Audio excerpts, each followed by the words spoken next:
So as the largest LP in social, I mean, when you think about this refocus on early stage, talk to me about, is it just the environment? Is it about some things that you've learned over the last few years? Is it where you think that you can have the most impact on these companies? And then to your point, if things get back rolling again in a couple years, maybe that's when the growth investing comes back a little bit.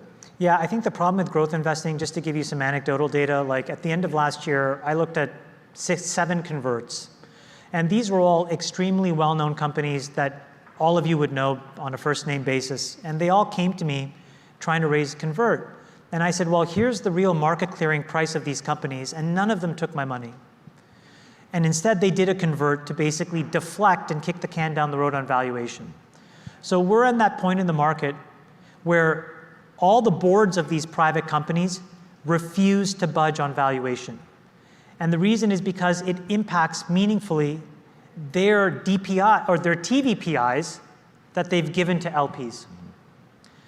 And so it's a very difficult part of the private markets right now to invest in, because you will not be allowed to do true price discovery because nobody wants to take the real hits. The best companies will do it. I mean, I think you saw today that Stripe may take a 50% down round. That's probably the best technology company in Silicon Valley proper being built right now. So they'll do it.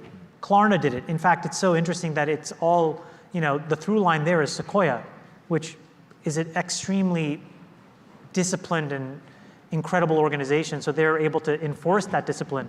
But other companies, other venture funds, they don't want to look at the TVPI decay. And so it's uninvestable, quite honestly. On the other end, early stage venture has always been where the real gross dollar profits are made.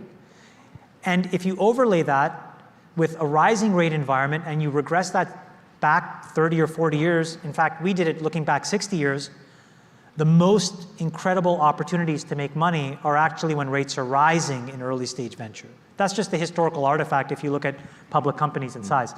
So, we said very explicitly, okay, no more growth. The default answer right now is going to be no, we're not going to touch it, but we're going to continue to sort of over-index into early stage and do as many good deals as we can see and let the chips fall where they may. What do you think, if you just think about public markets, for instance, some of these, high valuation names without profits, they started correcting, early 2021, right? So by the time that the NASDAQ topped out in late 2021, the S&P topped out the first week of January in 2022, yeah. there were bear markets all over the place, right? Yeah. And so because a lot of people, were looking at the indices, they were masks, some of the devastation, crypto had already turned over, that sort of thing.